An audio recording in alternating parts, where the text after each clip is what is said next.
prévoyez faire un voyage ou immigrer au Canada? Demander la citoyenneté canadienne ou parrainer un réfugié? Vous avez d'autres demandes à soumettre à Citoyenneté et Immigration Canada? Excellent! Je peux vous aider à remplir vos demandes correctement pour vous éviter de commettre des erreurs courantes qui entraînent des retards dans le traitement des demandes. Vous pourrez ainsi vous lancer plus rapidement dans cette nouvelle aventure.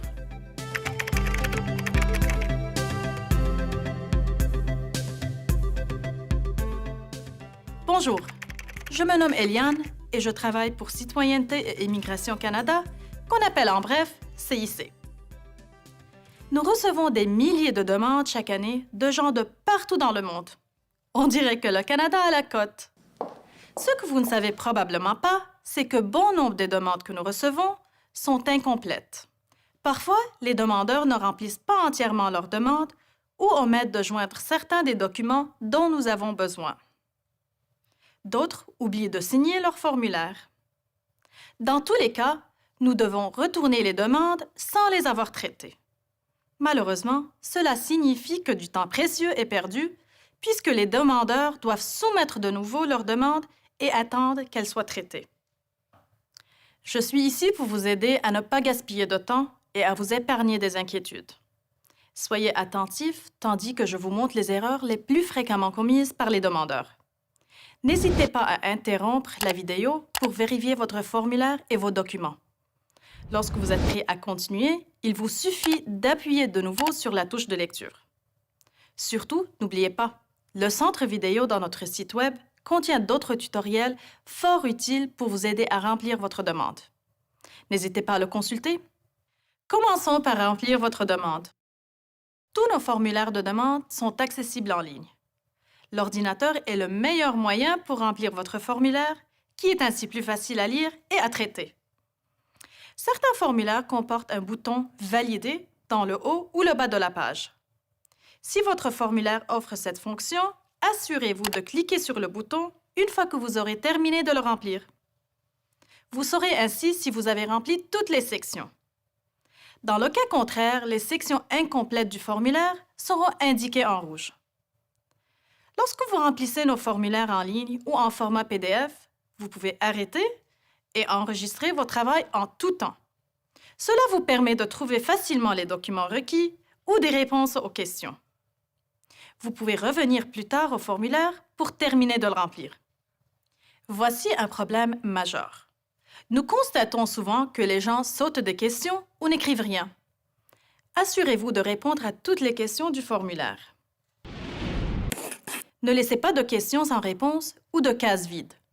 Si la question ne s'applique pas à vous, écrivez simplement SO, c'est-à-dire sans objet. Quelle est la leçon à tirer ici? Envoyez-nous une demande complète. Répondez à toutes les questions. Il est aussi important que vos réponses soient claires, afin d'éviter toute confusion possible durant le traitement. Parfois, nous recevons des demandes qui sont difficiles à lire ou à comprendre. Si l'employé de CIC ne comprend pas ou ne réussit pas à lire une réponse, la demande est retournée. Le demandeur doit corriger le problème et soumettre de nouveau le formulaire pour que nous le traitions. Remplir votre formulaire à l'ordinateur est toujours la méthode à privilégier. Les réponses sont plus faciles à lire, ce qui en retour facilite le traitement des demandes. Un autre conseil, fournissez des réponses complètes à toutes les questions. Autrement dit, donnez-nous les faits. Parfois, les gens fournissent des réponses vagues ou sans rapport. Essayez d'éviter cela en fournissant des réponses complètes et détaillées. Par exemple, si une question vous demande votre adresse au Canada, n'écrivez pas simplement « Canada ». Veuillez fournir l'adresse la plus complète possible. À tout le moins, écrivez le nom de la municipalité ou de la ville et de la province au Canada. Si vous n'êtes pas certain du lieu exact, ne laissez pas la case de réponse en blanc. Faites une recherche pour trouver la bonne réponse et inscrivez-la. Les photos constituent une autre source fréquente de problèmes. Nous avons des exigences très précises pour les photos et elles sont décrites clairement dans chacune des trousses de demande. Ces exigences diffèrent parfois selon les demandes. Nous recevons souvent des photos qui ne répondent pas à nos critères. Parfois, elles sont endommagées. Ou encore, elles sont floues, trop foncées ou comportent des ombrages. Malheureusement, nous devons vous retourner la demande au complet et vous demander de renvoyer de nouvelles photos lorsque vous soumettrez de nouveau votre demande. Il est donc préférable que vous apportiez au photographe les spécifications de la photo qui se trouvent dans votre trousse de demande. Vérifiez les photos lorsque vous les recevez pour vous assurer qu'elles répondent à nos spécifications. Lorsque vous êtes prêt à soumettre votre demande, n'oubliez pas d'inclure tous les documents à l'appui. Cela comprend les photos, les reçus des frais payés et les formulaires supplémentaires. Les documents à l'appui comprennent notamment les passeports, les actes de naissance, les renseignements médicaux, les états financiers, les résultats de tests linguistiques ou les formulaires de parrainage. Passez la liste de contrôle en revue pour voir si les documents à l'appui qui sont requis et, le cas échéant, joignez-les à votre demande. Si vous envoyez votre demande par la poste, envoyez toujours les originaux, à moins que le guide de la demande ou la liste de contrôle des documents indique que les photocopies sont acceptées. Une autre erreur fréquente se produit lorsque les demandeurs nous envoient le mauvais type de document à l'appui. N'oubliez pas que nous n'acceptons pas les substitutions. Si nous demandons un acte de naissance, n'envoyez pas un passeport à la place. D'autres pièces d'identité sur lesquelles figure votre nom complet et votre date de naissance ne sont pas toujours acceptables. Lisez les questions avec soin et passez en revue la liste de contrôle pour vous assurer de respecter la marche à suivre. Que devez-vous faire lorsqu'il vous est impossible d'obtenir l'original d'un document? Par exemple, un acte de naissance nécessaire à votre demande. Si vous êtes dans cette situation, vous devez fournir une déclaration solennelle ou un affidavit. Pour savoir quand et comment fournir une déclaration solennelle ou un affidavit, veuillez consulter le guide qui se trouve dans votre trousse de demande. S'il vous est impossible de fournir l'original d'un document requis, expliquez-nous pourquoi. Ne laissez pas la section vide et n'écrivez pas SO. Gardez à l'esprit que votre objectif est de ne pas gaspiller de temps. Envoyez-nous une demande dûment remplie pour vous mettre en chemin plus rapidement. Assurez-vous de nous fournir le nombre de documents d'identification demandés. Si nous en demandons plusieurs, cela signifie qu'il nous les faut pour considérer votre demande comme complète. N'oubliez pas de remplir et d'inclure les formulaires supplémentaires qui sont requis. Il s'agit d'autres formulaires que vous devez peut-être remplir. Vérifiez dans le guide de la demande. Trouvez les formulaires en question et remplissez-les.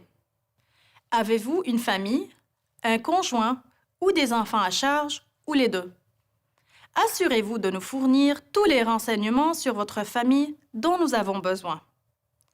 Même si votre famille ne voyage pas avec vous au Canada, vous devez tout de même fournir l'information demandée au sujet des membres de votre famille. Vous êtes presque prêt à envoyer la trousse de demande à CIC, n'est-ce pas?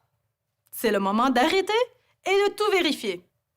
Avez-vous inclus les photos, les documents à l'appui et tous les formulaires supplémentaires requis? N'oubliez pas d'inclure le paiement exact. Assurez-vous de bien vérifier le montant et de l'inclure au complet. Signez tous les documents relatifs aux faits. Faites une dernière vérification de la liste de contrôle des documents dans la trousse de demande. Assurez-vous d'inclure tous les renseignements et les documents dont nous avons besoin. N'oubliez pas, il est important d'envoyer une demande complète pour éviter les retards de traitement et ainsi vous mettre en chemin plus rapidement. Votre demande vous sera retournée s'il y a des problèmes ou s'il manque des renseignements ou des documents. Nous vous demanderons de régler les problèmes ou d'obtenir les bons documents, puis de nous renvoyer votre demande. Cela demande du temps et cause des retards. Si vous devez fournir de l'information additionnelle à l'appui de votre demande, vous pouvez joindre une note à votre trousse de demande. La note doit être sur une feuille distincte et doit comprendre les renseignements supplémentaires que vous souhaitez fournir à CIC. Par contre, n'envoyez pas de documents en plus de ce que nous avons demandé. En terminant, n'oubliez pas de signer et de dater votre demande. Une demande qui n'est ni signée ni datée est considérée comme une demande incomplète et non valide. Selon le formulaire que vous remplissez, votre signature peut être requise à plusieurs endroits. Prenez soin de lire la demande et le guide attentivement. Vous trouverez tous les guides de demande et les listes de contrôle dans notre site Web. N'hésitez pas à les utiliser. Comme la plupart des gens, vous n'aimez probablement pas les retards. Mon meilleur conseil? Évitez la frustration de voir une demande incomplète vous être retournée. Ne gaspillez pas de temps et envoyez-nous une demande complète.